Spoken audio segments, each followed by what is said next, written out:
Radio Dastak 90.8 FM के सभी श्रोताओं का मन के कलम से के इस एपिसोड में स्वागत है। दोस्तों, आज हमारे साथ रेडियो दस्तक के स्टूडियो में उपस्थित है डॉक्टर निवेदिता वर्मा जी। आपका बहुत बहुत स्वागत है। दोस्तों, आप में से बहुत लोगों को पता ही होगा कि आज 14 अप्रैल को भारत में डॉक्टर भीमराव अंबेडकर जयंती के रूप में मनाया जाता है। इसीलिए आज का कार्यक्रम भी विशेष रूप से इसी दिन को अंकित करता है। दोस्तों, हम आपको बताना चाहते हैं कि डॉक्टर निवेदिता वर्मा जी 25 राष्ट्रीय एवं 10 अंतर्राष्ट्रीय शोध संगोष्ठियों और कार्यशाला में बीच वक्तव्य अतिथि व्याख्यान दिए हैं। साथ ही 2 दर्जन से अधिक राष्ट्रीय कार्यशालाओं का संचालन और सह संचालन भी किया है। अब तक इनकी प्रकाशित रचनाएं हैं विश्व शांति आंदोलन और महात्मा गांधी, विद्या प्रकाश मंदिर आदि। और निवेदिता जी आज भीमराव अंबेडकर जी के जीवन के बारे में कुछ विशेष बातें करेंगी। श्रोताओं, ऐसे हंसते आज हमारे रेडियो दस्तक के स्टूडियो में हमारे साथ मौजूद है डॉक्टर निवेदिता वर्मा जी। आज अपनी रचनाएं आप सभी रेडियो दस्तक के श्रोताओं के साथ साझा करेंगी। तो चलिए दोस्तों, सुनते हैं डॉक्टर निवेदिता वर्मा जी की रचना।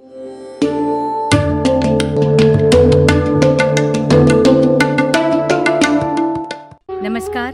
रेडियो दस्तक के सम्मानीय श्रोतागणों को डॉक्टर निवेदिता वर्मा का पुनः नमस्कार। मन की कलम के इस एपिसोड में आपसे मैं बाबा साहब के विचारों को साझा करने आई हूँ। बाबा साहब ने मन की बात पर बोला कि यदि आप मन से स्वतंत्र हैं तो भी आप वास्तव में स्वतंत्र हैं। सर्वप्रथम मैं भारत रत्न बाबा साहब डॉक्टर भीमराव अंबेडकर की 134वीं जयंती की हार्दिक बधाइयाँ मेरे सम्मानीय श्रोतागणों को देना चाहती हूँ। बाबा साहब डॉक्टर भीमराव अंबेडकर का नाम सिर्फ नाम नहीं है, सिर्फ चिंतक नहीं है, सिर्फ संविधान निर्माता नहीं है, सिर्फ सामाजिक वेता नहीं है, अर्थशास्त्री नहीं है, बल्कि एक संपूर्ण जीवन शैली है। ऐसी जीवन शैली है जो स्वतंत्रता, समानता और बंधुत्व पर आधारित है, जो संपूर्ण मानवता के लिए समान अधिकार की पैरवी करती है। इसलिए भारतीय संविधान की प्रस्तावना हम भारत के लोग से प्रारंभ होती है। बाबा साहब के विचारों ने दरअसल जनमानस की चेतना को जो जागृत ही नहीं किया, झनकृत किया है, समाज राष्ट्र को एक नई दिशा दी है। आज की मन की कलम से मैं बाबा साहब की विशिष्टताओं पर अपने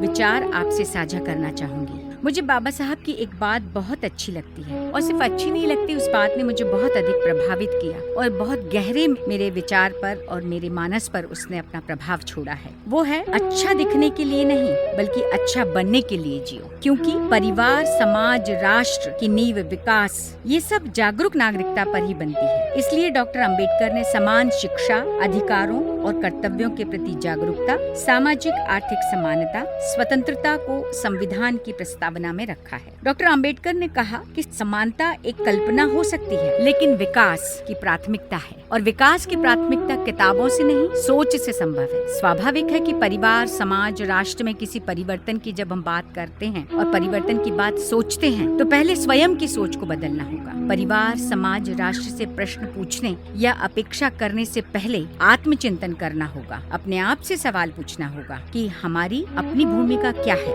स्वाभाविक है, भूमिका को ही तय करना होगा। यह मैं वर्तमान संदर्भ में ही आपसे बात साझा कर रही हूँ। इसके लिए बाबा साहब ने कहा कि अपनी ताकत और बल को पहचानो, क्योंकि वह शक्ति प्रतिष्ठा संघर्ष से मिलती है, उसे बाजार से नहीं खरीदा जा सकता। इसलिए उन्होंने कहा, शिक्षित बनो, संगठित रहो और संघर्ष करो। इसका विचार उन्होंने इसी माध्यम से दिया। आज बाबा साहब के विराट व्यक्तित्व से मैं सिर्फ 2 विचारों पर अपनी बात रखना चाहूंगी। एक, उनकी महत्वपूर्ण तिथियां, और उन तिथियों में भी बाबा साहब के जीवन में 14 तारीख का जो महत्व है उस पर मैं आपसे बात करूंगी। और दूसरा, महिला उन्नति के संवैधानिक प्रयास, जिन्होंने आज महिला को उनकी भूमिका को न सिर्फ सशक्त किया वरन उन्नति के शिखर पर आसीन भी किया है। तो सबसे पहले मैं बात करूंगी महत्वपूर्ण तिथि पर। भारत रत्न डॉक्टर अंबेडकर की जीवन यात्रा में 14 तारीख का महत्व। सबसे पहले अपन बात कर लें कि 14 अप्रैल 1891 अर्थात डॉक्टर भीमराव अंबेडकर जी का जन्म, जो महू मध्य प्रदेश में हुआ। 14 अप्रैल 1891 को ही उन्हें मतलब श्री राम जी सकपाल व श्री भामाबाई अंबेडकर को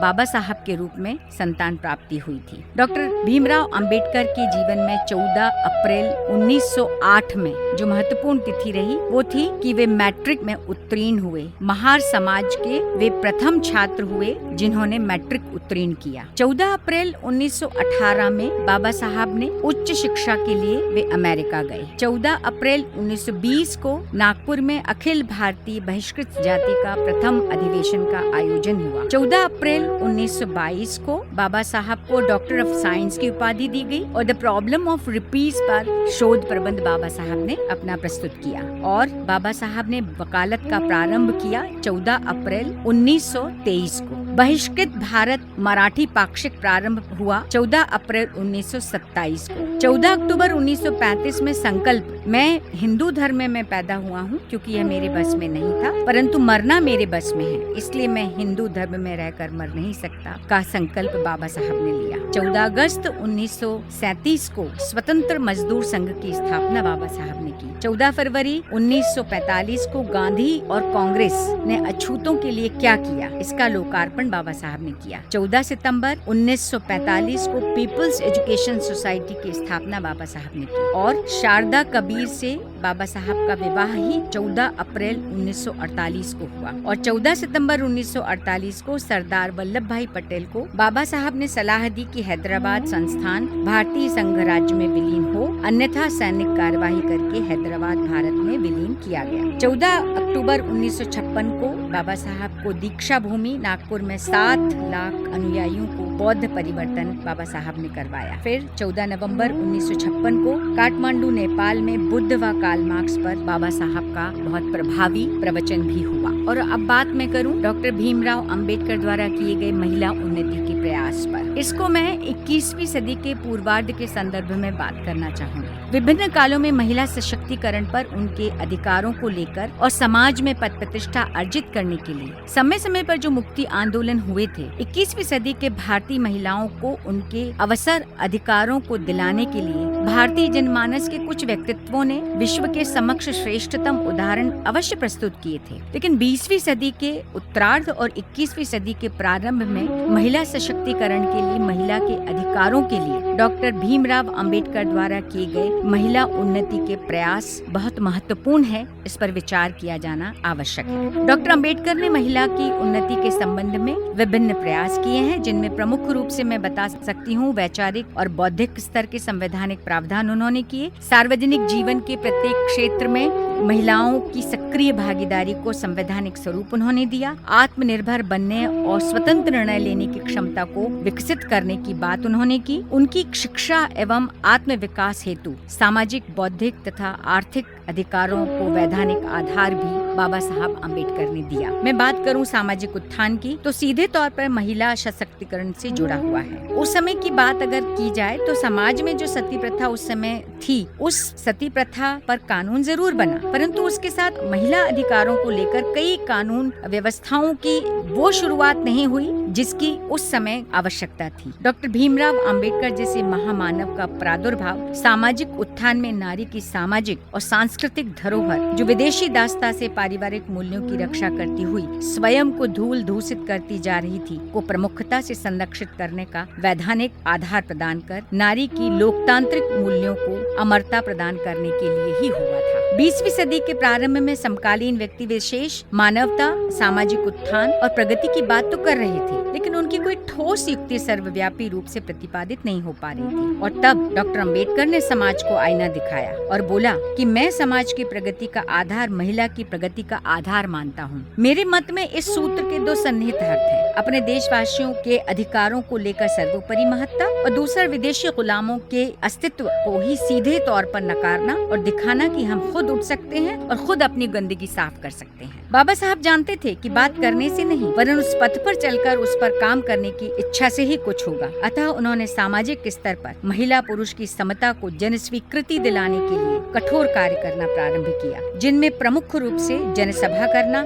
समाचार पत्र का संचालन करना। परिणामतः उनके हर एक आंदोलन में महिलाओं की सक्रिय भूमिका रही। और अब डॉक्टर अंबेडकर का जो अकाट्य मत था, जिसे हम नकार नहीं सकते, कि सामाजिक न्याय, सामाजिक पहचान, समान अवसर एवं संवैधानिक स्वतंत्रता के रूप में ही महिला सशक्तिकरण की बात की जा सकती है। और उनके समता मूलक भारत की संकल्पना का मुख्य बिंदु महिला को मुख्य धारा से जोड़ना। महिलाओं की स्थिति में सुधार लाने के लिए उन्होंने मुख्य अखबारों की स्थापना भी की थी। मूक नायक, बहिष्कृत भारत जैसे। न्यूयॉर्क में जब बाबा साहब पढ़ाई कर रहे थे उस दौरान उन्होंने अपने पिता के करीबी दोस्त को पत्र लिखकर कहा था कि बहुत जल्दी भारत की प्रगति तय होगी, लेकिन चुनौती को पूरा करने से पहले हमें महिलाओं की शिक्षा की दिशा में सकारात्मक कदम उठाने होंगे। और बाबा साहब की संकल्पना अहिंसावादी राज्य की है। राज्य के आर्थिक पक्ष में महिलाओं की सशक्त भूमिका और योगदान का उन्होंने सदैव समर्थन किया और मुख्य धारा में लाने के लिए प्रयासरत रहे। उनका विचार था कि महिलाओं के हाथों में शक्ति को सौंपकर आर्थिक वितरण व स्थायी सामाजिक सुधार को स्थापित किया जा सकता है, जिससे आर्थिक विकास सुचारू रूप से संचालित हो सकेगा। इसकी तस्वीर आज हम देख सकते हैं। 18 जुलाई 1927 को महिला संगोष्ठी में बाबा साहब ने कहा था कि बच्चों को स्कूल भेजो, शिक्षा ग्रहण कीजिए। यदि आप पढ़ लिख जाएंगी तो समाज का उद्धार संभव व सुनिश्चित है। आज भी हमारे भारत में एक विशेष तबके को इसकी आवश्यकता है। 25 दिसंबर 1927 को जब महार सत्याग्रह हुआ तो उसका विधिवत प्रारंभ महिलाओं द्वारा ही किया गया। बाबा साहब ने महार आंदोलन में महिलाओं को संबोधित करते हुए कहा कि हमें अपने स्वाभिमान की बलि दिए बगैर गरीबी में ही सही तरीके से और इज्जत से जीना सीखना होगा, ताकि समग्र शोषित नारी और अपने समस्त स्वतंत्र व्यक्तित्व का विकास कर पाए, अपना और अपने परिवार का उद्धार कर सके। बाबा साहब के विचारों में महिला विषयक विषम सांस्कृतिक वर्चस्व का गंभीर कारण पितृसत्तात्मक व्यवस्था है, जो आज भी जारी है। इसी सम्मेलन में उन्होंने महिलाओं को सीख देते हुए कहा कि अपने आप को अछूत मत समझो, स्वच्छ जीवन जियो, सवर्ण महिलाओं की तरह कपड़े पहनो। कपड़े फटे पुराने हो सकते हैं लेकिन साफ हो। कपड़े गहने पसंद करने की आजादी पर कोई पाबंदी नहीं है। मन को सांस्कृतिक उत्सवों से भरो, आत्मविश्वास आत्म सहायता की भावना को प्रबल करो। अगर तुम्हारा पति बेटा नशा करता है तो उनको भोजन देना बंद कर दो। अपने बच्चों को स्नान कराकर स्वच्छ कपड़े पहनाकर स्कूल भेजो। तुम स्वयं पढ़ना लिखना सीखो। शिक्षा महिलाओं के लिए उतनी ही जरूरी है जितनी पुरुषों के लिए। तुम शिक्षित हो जाओगी तो परिवार, समाज और राष्ट्र की प्रगति उन्नति होगी। जैसे तुम रहोगी वैसे ही तुम्हारे बच्चे होंगे। अपने और अपने बच्चों को सद्गुणों से भरो। आज इन सद्गुणों की आवश्यकता बहुत ज्यादा है। बाबा साहब ने लुधियाना की सभा में भी महिलाओं को शिक्षित होने के बारे में उनसे कहा कि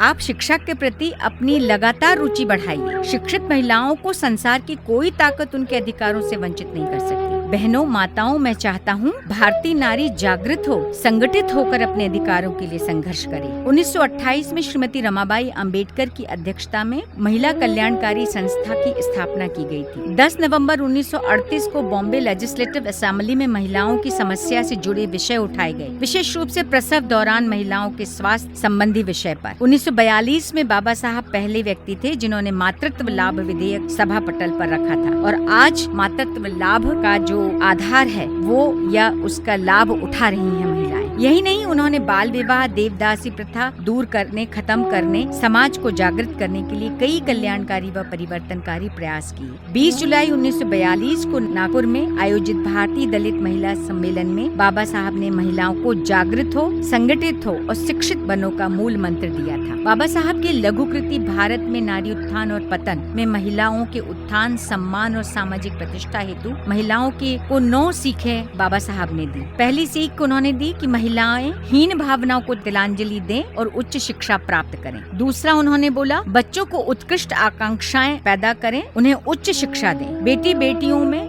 श्रेष्ठ मानव बनने की भावना को उत्पन्न करें। स्वयं की आर्थिक सुदृढ़ता को सुनिश्चित करें। उचित उम्र में ही विवाह करें। महिलाएं इस पर गहन विचार करें कि वे अधिक संतान पैदा नहीं करेंगी, क्योंकि अधिक संतान मतलब निर्धनता और अशिक्षा है। बेटे बेटियों को समान रूप से अवसरों को उपलब्ध करवाना महिलाओं का दायित्व है। उसका निष्ठा पूर्वक निर्वहन करना। विवाह उपरांत पति के साथ मित्रवत व्यवहार रखें। पति द्वारा अत्याचार, असमानता के व्यवहार को स्वीकार न करें, बल्कि उसका प्रतिरोध करें। महिलाएं किसी भी प्रकार के अभाव में अनैतिकता, असामाजिक कार्य को ग्रहण न करें। आत्मसम्मान को बनाए रखें और धैर्य पूर्वक परिस्थितियों का सामना करें। और 9वां, स्त्रियों को अंधविश्वास, रूढ़ियों से मुक्त होकर स्व प्रेरणा से आत्म प्रगति करनी होगी। तभी वे परिवार, समाज और राष्ट्र में समानता और प्रतिष्ठा हासिल कर पाएंगे। उपयुक्त प्रावधानों से यह स्पष्ट तो हो ही जाता है कि महिला सशक्तिकरण के लिए डॉक्टर बाबा साहब भीमराव अंबेडकर ने महिलाओं के वैचारिक और बौद्धिक स्तर के लिए संवैधानिक प्रावधान जो उन्होंने उपलब्ध उपलब्ध कराया है, जो सामाजिक और सार्वजनिक जीवन के प्रत्येक क्षेत्र में महिलाओं की सक्रिय भागीदारी को संवैधानिक स्वरूप देगा। आत्मनिर्भर बनाने, स्वतंत्र निर्णय लेने की क्षमता को विकसित करने की बात उन्होंने की। उनकी शिक्षा और आत्म विकास हेतु सामाजिक, बौद्धिक,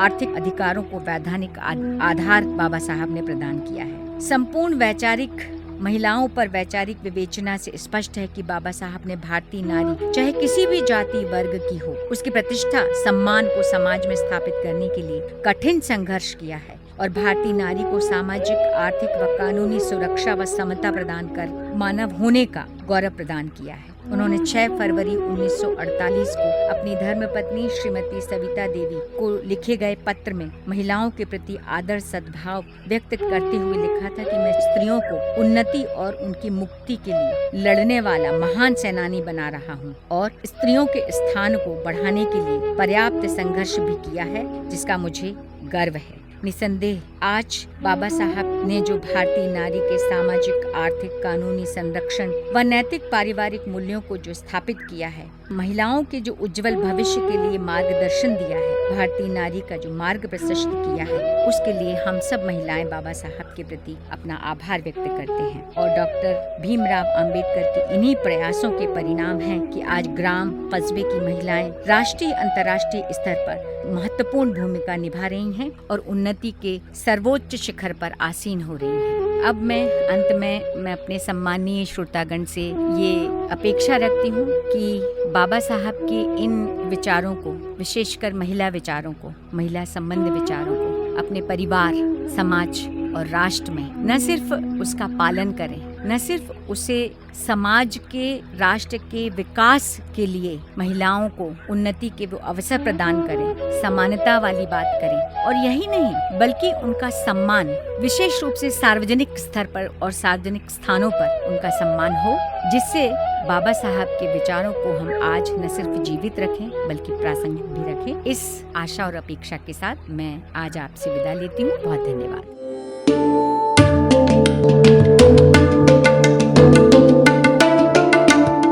निवेदिता जी, बहुत ही खूब है यह आपकी रचना और बड़े ही सुंदर तरह से इस रचना को आपने प्रस्तुत किया।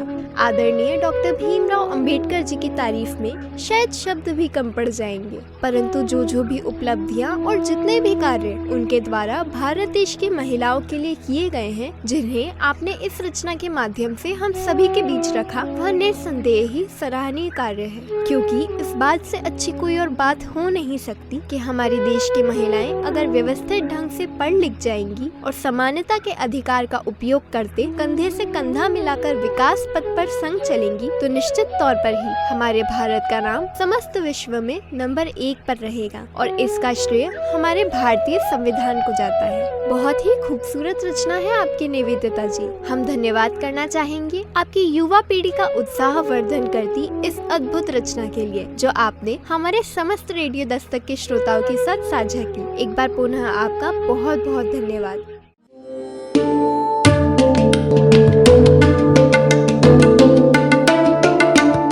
तो श्रोताओं, ये था आज का मन की कलम से का डॉक्टर भीमराव अंबेडकर जयंती विशेष कार्यक्रम। हमें उम्मीद है कि आपको ये कार्यक्रम बहुत ही पसंद आया होगा। अगर आपके मन में कार्यक्रम से संबंधित कोई सवाल या सुझाव है तो आप हमसे संपर्क कर सकते हैं रेडियो दस्तक के व्हाट्सएप नंबर 9406894068 पर। साथ ही आप जुड़ सकते हैं रेडियो दस्तक के social media accounts Facebook, Instagram, Twitter, ShareChat और यूट्यूब पर भी। समय हो चुका है आपसे विदा लेने का। हम फिर मिलेंगे इसी समय कार्यक्रम मन की कलम से में किसी अन्य रचनाकार की साहित्यिक रचनाओं के साथ। तब तक के लिए सुनते रहिए रेडियो दस्तक 90.8 FM। सुनेगा उज्जैन, पढ़ेगा उज्जैन।